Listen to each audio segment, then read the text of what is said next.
This is a 2004 Z06 Corvette, and I am going to be racing it soon, but before we do that, I've got to make sure that my repair actually worked. Because let's be real, I'm better at making crappy videos than I am at fixing cars, and I'm not that good at making crappy videos.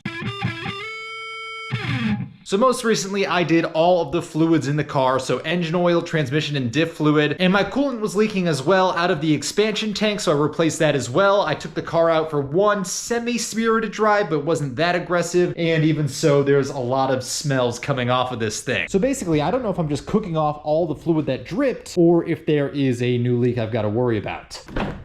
The good news is, my new battery still works. That is more than I can say of the old battery.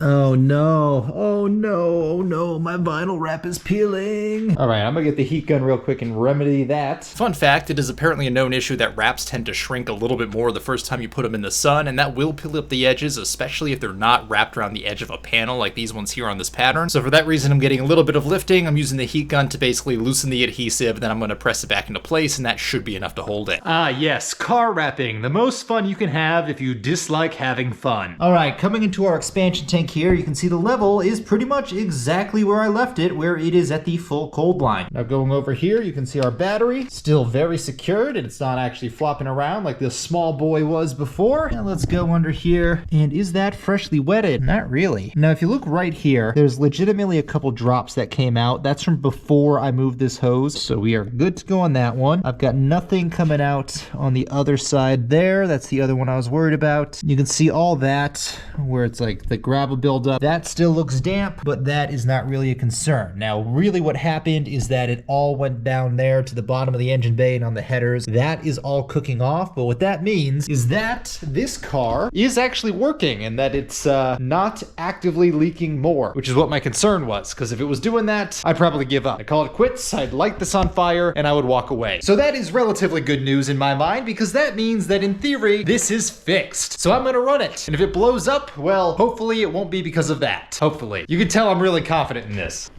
This will be the first event that I've run this ridiculous completed wrap on it. It's the first event that I've had all of the issues supposedly resolved on this and with all the suspension dialed in. But it's also the first time I'll be running an event on this racetrack, and it's also the farthest I've ever driven to do a same-day event. And beyond that, this is the first time I've had a track day scheduled in a car where the forecast was predominantly rain. So what I'm saying is that this is gonna be a whole lot of firsts in the worst way possible and extremely sketchy. So let's give it a shot. A few moments later. Took the car for a quick rip. We're gonna check the coolant one final time. You can see that the fluid level is a little bit high, but that's because it is hot now, so it's obviously going to expand a little bit as it heats up. Looking over here though, there is not a single drop that I can see that is fresh. So a little bit of the residue there that we had before. So I smelt a little bit of this when I first started up the car. That was just the old stuff cooking off. At this point, everything is cooked off and there is nothing new. And I think it's fixed, which is surprising because I'm not very good at doing this apparently. So now we're gonna send it with a 500-mile round trip with a bunch of track driving in the middle, which is not only the longest trip I've ever had in this car to begin with, but then with the added stress of track driving, I don't know what's gonna really happen here. But I didn't get here by being responsible. I got here by making questionable choices. So